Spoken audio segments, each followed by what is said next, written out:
आपके जीवन की हर समस्या का हल श्रीमद् भागवत गीता में छुपा हुआ है। जिस किसी को श्रीमद् भागवत गीता का ज्ञान समझ आ जाता है, तो उसे ज़िंदगी की हर समस्या से लड़ने आ जाएगा। वह हर मुश्किल से निकल जाएगा, उसे हर मुश्किल का सामना करना आ जाएगा। वह अपनी मंजिल को पार कर सकता है। वैसे तो श्रीमद् गीता बहुत ही लोग पढ़ते हैं, लेकिन अक्सर कई लोग उसके अर्थ को समझ नहीं पाते हैं। इसलिए आज हम श्रीमद् भागवत गीता के 15 उपदेशों के बारे में चर्चा करेंगे। श्रीमद् भागवत गीता का पहला उपदेश है कि किसी से भी बहुत ज्यादा गहरा संबंध नहीं बनाना चाहिए। जब आप किसी से बहुत ज्यादा गहरा संबंध बना लेते हैं, तो बस उसी के साथ जीना शुरू कर देते हैं। आपके जीवन का सुख दुख, आपकी जिंदगी की हर खुशी उनके कंट्रोल में हो जाती है। लेकिन याद रखना बहुत जरूरी और गहरा संबंध सिवा पीड़ा के कुछ भी नहीं देता। बहुत ज्यादा गहरा संबंध सिर्फ पीड़ा देता है।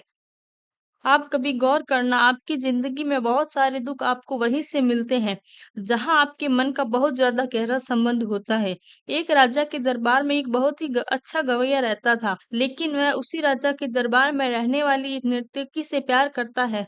तो इससे इतना प्यार करने लगता है, उसके मन में निश्चित कर लिया कि अब मैं जब भी गाऊँगा, तो अपनी प्रेमिका के लिए गाऊँगा। मैं तो सिर्फ उसके कहने पर ही गाऊँगा। उसकी आवाज़ इतनी अच्छी थी कि लोग उसे सुनने के लिए आते थे। एक बार उस राजा के दरबार में बाहर से कुछ खास मेहमान आने वाले थे। तो राजा ने उस गवैये से कहा कि उसके दरबार में बहुत खास मेहमान आने वाले हैं। तुमको उनके आगे अपना गाना गाना होगा। उस गवैये का नाम था गणानंद। की मैंने अब तक दूसरों के लिए गाना गाना छोड़ दिया, मैं सिर्फ अपनी प्रेमिका के लिए गाता हूँ। जब राजा को यह बात का पता चला, तो उसकी प्रेमिका है, वह हमारे ही राज दरबार की नर्तकी है। राजा ने कहा कि तुम अपने प्रेमी से कहो कि उसे मेहमानों के लिए गाना गाना ही पड़ेगा। जब गणानंद अपनी प्रेमिका से मिलने गया, तो उसने राजा के यहाँ बहुत खास मेहमानों के आने वाले हैं, तुम्हें उनके लिए गाना गाना चाहिए। तो गणानंद ने कहा, मैं तुमसे ही बहुत प्रेम करता हूँ, मैं सिर्फ तुम्हारे लिए गाना गाऊंगा। तो उस नर्तकी ने कहा, अगर तुम मुझसे इतना प्रेम करती हो, तो मेरी यह बात मानो और उन मेहमानों के आके अपने गाना गाओ गाओ। वह उसके प्रेम में उसकी बात मानने के लिए राजी हो गया। राजा के दरबार में वह मेहमान भी आए और गणानंद ने उनके आगे अपना गीत भी प्रस्तुत किया। जब वह लोग चले गए, तो राजा के मन में विचार आया कि गणानंद मेरी बात तो नहीं सुनेगा, पर अपनी प्रेमिका की बात तो जरूर सुनता है। और जो व्यक्ति अब राजा की आज्ञा नहीं मानता, वह राज्य से निकाल देना चाहिए। उस राजा ने तुरंत आदेश दिया कि गणानंद को राजा से बाहर निकाल देना चाहिए। फिर तो वह प्रेमिका के पास आया कि चलो, हम उस राज्य को छोड़कर कहीं और चलेंगे। मैंने तुम्हारे कहने पर गीत गाया और राजा ने मुझे इस राज्य से निकाल दिया। तो नर्तकी गणानंद से कहने लगी, मैं क्यों जाऊंगी ये शहर छोड़कर, राजा तो मुझसे बहुत खुश है और मुझे तो कुछ भी चाहिए, मुझे अब सब कुछ मिल गया है। सजा तुमको मिली है, तुम्हें यहाँ से जाना चाहिए। सजा तुम्हें मिली है, तुम्हें यहाँ से जाना पड़ेगा, मैं क्यों जाऊंगी। वो गणानंद उसके आगे बहुत ही रोने लगा, तड़पने लगा कि मैं तुमसे बहुत प्रेम करता हूँ, तुम्हारे बिना नहीं रह पाऊंगा, तुम्हारे लिए ही मेरे मन में सब कुछ है। नर्तकी ने कहा, मेरा ऐसा कोई लेना देना नहीं है, तुमसे प्रेम किया है तुम जानो, मैं यह नहीं जानने वाली हूँ। जब उसने नर्तकी की यह बातें सुनी, तो उसका दिल टूट गया और जब यह सब कुछ उस छोड़ के उस शहर से चला गया। बाद में वह ईश्वर की खोज में लग गया और आगे चलकर बहुत ही बड़ा योगी आ गया। तो यह संसार आपकी भावनाओं को, आपके प्रेम की कदर नहीं करेगा। दुनिया में संबंध आप चाहे जितने भी जोड़ो, और आप अगर बहुत ज्यादा गहराई से उतर जाओगे, तो सिवाय तकलीफ के आपको कुछ नहीं मिलेगा। बाहर से सबके साथ अच्छे चलो, लेकिन अंदर से किसी के साथ गहरा रिश्ता मत बनाओ। गीता का दूसरा उपदेश यह है कि उस चीज के बारे में बार बार सोचना छोड़ दो, जिसकी आपके मन को शांति को भंग कर देती है। वास्तविकता में यह जीवन एक भाव की तरह है, जितना आप जीवन में आगे रहोगे, उतना रहते जाओगे। जैसे आपका मन, आपके विचार किसी चीज में अटक रहे हैं, वैसे ही आपको वहां पर पीड़ा मिलनी शुरू हो जाती है। मनुष्य के जीवन में चिंता, तनाव, मानसिक बीमारी सब तभी आता है जब वो किसी चीज के लिए भटक रहा होता है। चिंता आखिर में है क्या, किसी एक ही चीज को बार बार सोचते रहना, उसी की चिंता करते रहना। जिस चीज पर आपका कंट्रोल नहीं है, उसे छोड़ देना चाहिए। जब आपके मन में किसी चीज़ के लिए भटका देती है, जब ज़िंदगी में आगे की तरफ नहीं बढ़ने देती, रुक जाते हैं और वो ज़िंदगी में रुक जाता है, उसे सिवाय दुःख के कुछ भी नहीं मिलता है। आप किसके लिए सोचते हैं? कोई आपके बारे में नहीं सोचता। कभी किसी ने सोचा है, कभी किसी ने फ़र्क पड़ता है? आपको जीने में, आपके मरने से, आपके सुखी होने से, आपके दुखी होने से। आप इस बात को दिल-दिमाग में बिठा लो और यह दुनिया किसी को किसी का कुछ फ़र्क नहीं पड़ता है। आप दुखी हो, किसी को फ़र्क नहीं पड़ता है। आप सुखी हो, आप मर रहे हो, किसी को किसी चीज़ के बारे में लगाकर सोचते रहना किसी काम का नहीं है। सोचने में सिर्फ़ आपका दिमाग ही खराब होता है। उससे आपकी समस्या का हल नहीं मिलता है। आप किसी एक ही चीज़ को बार-बार सोचते हैं तो आपकी हालत ऐसी हो जाती है जैसे आप किसी जाल में भटक गए हैं और आपके बाहर आने का आपको कोई रास्ता नहीं मिल रहा है। याद रखना, अगर आप ज़िंदगी में खुश रहना चाहते हैं तो अपने विचारों को किसी एक विचार पर मत भटकने देना। अपने विचारों को बहने दो, जीवन में आगे बढ़ते रहो। देखो, आपका मन कभी दुखी नहीं होगा। गीता का तीसरा उपदेश, लोगों को जिंदगी में लोगों की नजर से वैल्यू ढूंढना छोड़ दो। लोग कहते हैं कि हम दूसरों के लिए बहुत करते हैं पर हमारी कोई कदर नहीं करता है। हम सब तो खुश रहने की कोशिश करते हैं लेकिन आपके साथ अच्छा चलता है, किसी को हमारी कदर नहीं है, कोई हमारी वैल्यू नहीं करता है। आपको किसी की वैल्यू चाहिए? क्यों चाहिए? क्यों आपको किसी की कदर चाहिए? क्यों? अगर आप वैल्यू के लिए, कदर के लिए उनके भागे जा रहे हो, उनका खुश करने के लिए, आपको तारीफ़ें करने के लिए, उनसे यह सुनने के लिए कि आपने उनके लिए क्या-क्या किया है, तो आप सिर्फ़ अपना समय नष्ट कर रहे हो और खुद को दुःख पहुँचा रहे हो कि आप दुनिया के लिए कितना भी कर लें, लोगों को आपकी कदर कभी नहीं होने वाली है। किसी को किसी की कदर नहीं होती है। कभी देखा है किसी को किसी की कदर करने के लिए? माँ-बाप कहते हैं हमने बच्चों के लिए कितना किया है, कितनी कुर्बानियाँ दी हैं, पूरा जीवन लगा दिया है और आज बच्चे इतनी बात-बात पर हमारा दिल दुखाते हैं, हमारी कोई भी बात नहीं मानते। आपको किसी के लिए कितना भी किया हो, बदले में आपको यह चाहते हुए भी आपको कद्र करते हैं, आपके लिए किया उसकी वैल्यू कर रहे हैं, भूल जाओगे कि वह आपकी कदर करने वाला है। आपकी यह सोच आपको सिर्फ दुःख देगी, इसलिए बेहतर है आप लोगों के जीवन में अपनी वैल्यू ढूँढना छोड़ दें, कदर करें या ना करें। कम से कम आप तो अपनी ज़िंदगी की कदर कर लें। आप क्यों लोगों के पीछे अपनी ज़िंदगी बर्बाद करते हैं? इसका मतलब यह नहीं है कि आप लोगों के साथ गलत चलने लग जाओ, बस आप लोगों के साथ उतना ही व्यवहार रखो जितने में काम चल जाए। उतना व्यवहार रखो जितने में काम चल जाए, उतना नहीं कि जितनी बर्बादी हो जाए। गीता का चौथा उपदेश यह है कि रोज किन में खुद को एक बार अपना सवाल जरूर पूछे कि मैं आपको जिंदगी में जो कुछ भी लोगों के लिए कर रहा हूँ, क्या यह सबके लिए आपको खुशी मिल जाएगी?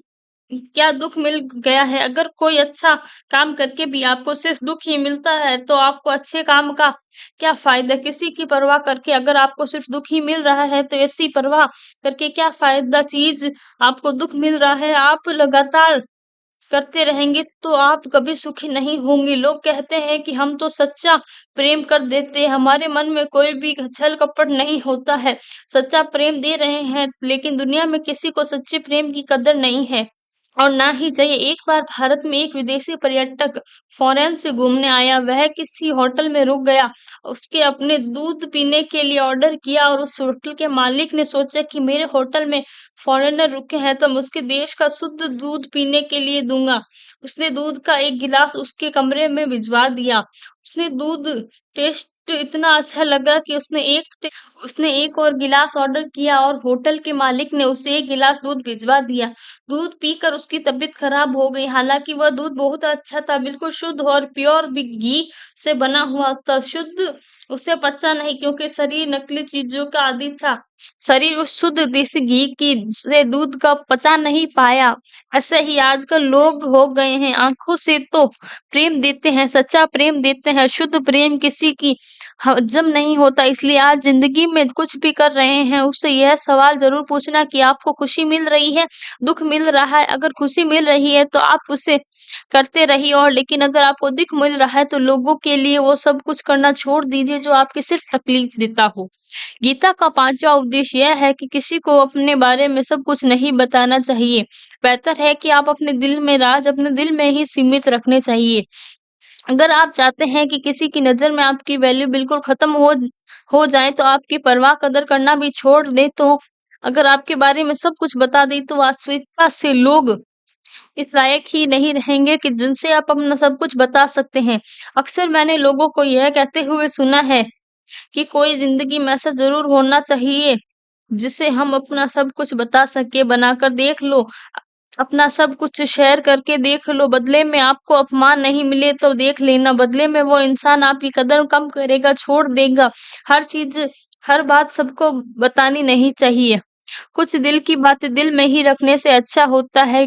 क्यों बताना है किसी को सब कुछ? यह आपकी ज़िंदगी है, क्यों गुस्साना है आपको ज़िंदगी में किसी और व्यक्ति को? आप बिना चले ना पाएँ, यह ज़िंदगी आपकी है। लोगों को आपके बारे में सिर्फ़ उतना ही बताएँ जितना काफ़ी हो, तकलीफ़ ना हो। गीता का छठा उपदेश यह है कि गीता का छठा उपदेश यह है कि बदले में की आग में आप खुद को नहीं जलाना चाहिए। कोई लोग ज़िंदगी में अंदर ही अंदर जलते रहते हैं, ना बाहर से कुछ कर पाते हैं, ना ही अपनी ज़िंदगी में कुछ बदल पाते हैं, ना लोगों को माफ़ कर पाते हैं, ना जाने ज़िंदगी में आग बढ़ जाती है। ऐसा मनुष्य हमेशा तकलीफ में घिरा रहता है क्योंकि सब कुछ नहीं कर पाता है, अंदर ही अंदर जलता रहता है। अगर कोई इंसान कोई बात आपको तकलीफ दे रही है तो या आप उसका विरोध करें या ही उसे माफ़ कर दें।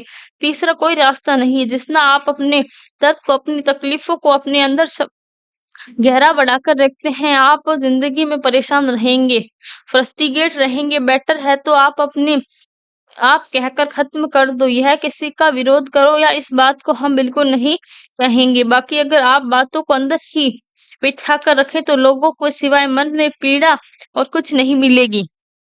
गीता का 7वां उपदेश किसी के आगे आप अपना प्रूफ करने की कोशिश मत कीजिए। आप कुछ भी कोशिश कर इंसान को कोशिश कर रहा है, फिर मैं ये हूँ, मैं वो हूँ, मुझे जानते हैं मैं क्या चीज़ हूँ, यह आपको दुनिया को दिखाने में लगा रहता है कि मैं कोई चीज़ हूँ। अगर आप लोगों को दिखाएँगे कि आप चीज़ों से हो तो दुनिया आपका उबाल खाएगी, लोग आपको डबल दिखाएँगे। वो अगर किसी चीज़ का कोई खुद से समझ सकता है, क्या आपको हर कोशिश क्यों करते हैं? आप क्या चीज़ है? पूरी दुनिया आपको बताएगी क्या हैं आप, चीज़ हैं, तो आपको किसी को कुछ बताने की ज़रूरत नहीं है, साबित करने की ज़रूरत नहीं है। यूनान में कहावत है कि जब किसी इंसान का जन्म होता है तो ना तो ईश्वर उससे कान और एक मज़ाक करता है, तुम्हारे जैसे इंसान तो पहले कभी नहीं पैदा हुए, तुम सबसे स्पेशल हो, तुम ख़ास हो, लेकिन उस मज़ाक को इंसान सीरियस समझकर बैठ जाता है। हर एक इंसान खुद को ख़ास समझता है और दूसरे को खुद से कम समझता है। दिमाग से तकलीफ़ बैठा लेना कि यह कोई खुद किसी से कम नहीं समझता है। हर इंसान खुद को ये समझता है कि मैं कोई चीज़ उसे अहंकार से हर इंसान भरा हुआ है। लेकिन जो समझदार इंसान होता है ना, वो कभी यह पागलपन करता है और दूसरों को जाकर दिखाएगा कि मैं कोई चीज़ हूँ। वो कोई चीज़ बन जाता है और उसे दिखाना नहीं पड़ता है क्योंकि जो लोग उन इन दूसरों को दिखाने की कोशिश करते हैं, हम कोई चीज़ है, उन्हें सिवाय दुःख के कुछ हासिल नहीं होता। उनकी दुनिया दुःख और आपको कुछ नहीं समझती है। आप कुछ भी क्यों ना हासिल कर लो, लेकिन बेहतर है कि आप अगर कोई चीज़ हो तो लोगों को बताने की कोई आवश्यकता नहीं। गीता का 8वां उपदेश यह है कि जिस चीज़ से आप जितना डरोगे वो आपको ज़िंदगी में ज़रूर डराएगी। वो आपको हर नेगेटिविटी में आपके जीवन में अट्रैक्ट करता है। जो लोग डरते हैं ना, वो कहीं मेरा नुकसान ना हो जाए, उसका नुकसान ही हो जाता है। और जो लोग मन में डर रखते हैं कि कहीं मुझे कुछ हो तो नहीं जाएगा, तो कुछ ना कुछ ज़रूर हो जाता है। जिस चीज़ के बारे में आपको यह ज़्यादा सोचते हैं वो ही आपकी ज़िंदगी में होने लगती है, इसलिए फालतू में डर मन से निकाल देना चाहिए। होगा जो देखा जाएगा। आप आपके हाथ में है, उसको आनंद लेना सीखो। गीता का 9वां उपदेश यह है कि प्यार और इज़्ज़त किसी को उतनी ही दो जितनी हज़म कर सके। जब आप किसी की हद से ज़्यादा अहमियतता देते हो तो आपको बहुत हल्के में लेने लगता है। जब आप किसी को हद से ज़्यादा अहमियत देते हो तो वो आपको कदर नहीं करता है। अपने ही अहंकार में जीने लगता है कि मैं हूँ ऐसा, ऐसा हूँ, सामने वाला मुझे इतना प्रेम कर रहा है, मुझे इतनी वैल्यू दे रहा है, मेरी खासियत है, वो लोग खासियत कभी नहीं समझेंगे। इसलिए लोगों को बहुत ज़्यादा सादा भाव नहीं देना चाहिए, इज़्ज़त मन में आपको देनी चाहिए। वो लेकिन इतनी ज़्यादा कि नहीं कि इज़्ज़त ख़त्म हो जाए। गीता का 10वां उपदेश यह है कि भटकते हुए मन के साथ आप किसी ज़िंदगी में कुछ नहीं कर पाओगे। ज़िंदगी में अगर कुछ करना हो तो मन का ठहरना बहुत ज़रूरी है। आपके विचारों को जितना ज़्यादा डराओगे उतने ही अशांत रहेंगे। अशांत मन के साथ ज़िंदगी में कुछ नहीं कर पाओगे और ज़िंदगी विचारों को कम चलाएगी। जितना शांत रहेंगे उतनी लाइफ़ आपको क्लियरिटी रहेगी, उतना ही आप अपने लक्ष्य को फ़ोकस कर पाओगे और सब कुछ हासिल कर पाओगे। जो आप ज़िंदगी में ज़्यादा पाना चाहते हो, जो लोग शय को बहुत ज़्यादा चाहते हैं ना, उन्हें समझ ही नहीं आता है कि उन्हें क्या करना है। भी नहीं कुछ में आता मन में नहीं आता है, कभी उनके मन में आता है। ऐसे लोग खुद ही ज़िंदगी के लिए सही नहीं होते हैं, तो हर भटकता हुआ मन कहीं न कहीं पहुँच सकता है। सिवाय भटकने के लिए अगर ज़िंदगी में कुछ पाना चाहते हो तो आपके विचारों को कम चलाएँ, दिमाग को कम दौड़ाएँगे और जितना शांत दिमाग रहेगा उतना ही जीवन में आप रहेंगे, सुखी रहेंगे, सफल रहेंगे, जीवन में सफल हो पाएँगे। गीता का 11वां उपदेश है कि खुद को खुश रखना हमारी सबसे बड़ी ज़िम्मेदारी है। दुनिया को खुश करने की कोशिश करोगे तो दुनिया को आपको कभी खुशी नहीं होने देगी। इसके चक्कर में आप भी दुखी हो जाओगे। इसलिए अगर ज़िंदगी में आप किसी को खुश करना चाहते हो तो आप अपने आप को खुश करना सीख लो। कहना बहुत आसान है लेकिन खुद को खुश रखना बहुत ही मुश्किल काम है, क्योंकि इंसान खुश रहना चाहता तो नहीं चाहता ही नहीं है, वो आप खुशी के लिए हमेशा भटकता रहता है, कभी किसी चीज़ के पीछे, कभी किसी इंसान के पीछे। खुश रहना आता है कहाँ है इंसान को, इसीलिए लोगों को नहीं खुद को खुश रखने की ज़िम्मेदारी उठानी चाहिए। गीता का 12वां उपदेश है कि दुनिया के लोगों को कभी भी कोई उम्मीद लगाना छोड़ दो, क्योंकि यहाँ ईश्वर और उसके सिवा कोई आपके साथ नहीं देने वाला है। जिन लोगों को आप उम्मीद लगाते हैं वो ना कि वो आपके लिए कुछ करेंगे, उस बुरे वक़्त में काम आएँगे। जब बुरा वक़्त आएगा तो वो आपको आस-पास दिखाई भी नहीं देंगे, आपको लड़ाई खुद ही लड़नी पड़ेगी। आपको ही समस्याओं अपनी समस्याओं से लड़ना होगा, दूसरों से क्यों आपको ही अपनी समस्याओं से लड़ना होगा, उनका समाधान निकालना होगा। दूसरों से क्यों उम्मीद लगाना, क्यों अपने आप को कमज़ोर समझना, इसलिए यह सोचकर लोगों के रिश्ते कभी नहीं बनना कि मुश्किल वक़्त में काम आएँगे, आपको मदद कर सकेंगे, आपकी मदद के सिवाय उस ईश्वर के बारे में अलावा कोई भी नहीं दे सकता है। गीता का 13वां उपदेश है कि भविष्य की चिंता करनी छोड़ दो, क्योंकि आने वाले कल को हम कभी कंट्रोल नहीं कर सकते हैं। भविष्य की जो योजनाएँ और चिंताएँ आपके मन में आज सब छीन लेती हैं, आपके मन से बहुत सारे डर निकाल दो। विश्वास रखो जो होगा अच्छा ही होगा। गीता का 14वां उपदेश है कि कुछ रास्तों को आपको अकेले ही चलना होगा। हमेशा अदर लोगों के साथ, भीड़ के साथ आप हिस्सा नहीं बन जाओगे, उसी का समाप्त हो जाओगे। अगर आप तो पहचान बनाना चाहते हो तो मंजिल भी अपनी होनी चाहिए, रास्ता भी अपना होना चाहिए। इसलिए वो मत करो जो दुनिया कर रही है, बल्कि कुछ ऐसा करो और करके दिखाओ जिसे देखकर पूरी दुनिया हैरान हो जाए। गीता का 15वां उपदेश है कि दुनिया में कभी भी किसी से प्रेम मत मांगना, क्योंकि प्रेम मांगा नहीं जाता है। अगर कोई व्यक्ति आपसे प्रेम करता है तो प्रेम आपको उससे प्रेम मांगना नहीं पड़ेगा। वो अपने आप को अपने हाँ में ही प्रेम देना शुरू कर देगा, और अगर आपको प्रेम मांगना पड़ रहा है तो आप उसका मतलब साफ है कि उसे आपसे कोई प्रेम ही नहीं है। माँ-बाप से प्रेम मांगना नहीं पड़ता, खुद ही प्रेम करते हैं। प्रेम दिया ना लिया जाता है, वो तो बस अपने आप होता रहता है। कहते हैं रिश्ते में सब कुछ बुरी कोई चीज़ नहीं हो सकती। ना तो यही है कि आपको उस रिश्ते में आपको खुद के लिए प्रेम माँगना पड़ता है। जब रिश्ता ऐसी परिस्थिति में आ जाए तो उस रिश्ते से बेहतर है कि आप उसे तोड़ देना चाहिए। ऐसे रिश्ते से खुद को बाहर निकाल देना चाहिए। प्रेम कोई माँगने की चीज़ नहीं है, प्रेम तो करने की चीज़ है। माँगने की चीज़ जिससे आपको प्रेम होगा वो आपको प्रेम दिए बिना रुक ही नहीं पाएगा। इसलिए अपनी वैल्यू आप खुद करो। जिससे प्रेम नहीं है उसके पीछे कभी भी नहीं दौड़ना चाहिए। चाहिए। जो भी व्यक्ति गीता के इन 15 उपदेशों को रोज सुनेगा और अपनी जिंदगी में उतारेगा, विश्वास रखिए, जिंदगी की हर मुश्किल को वह हँसते-हँसते पार कर जाएगा।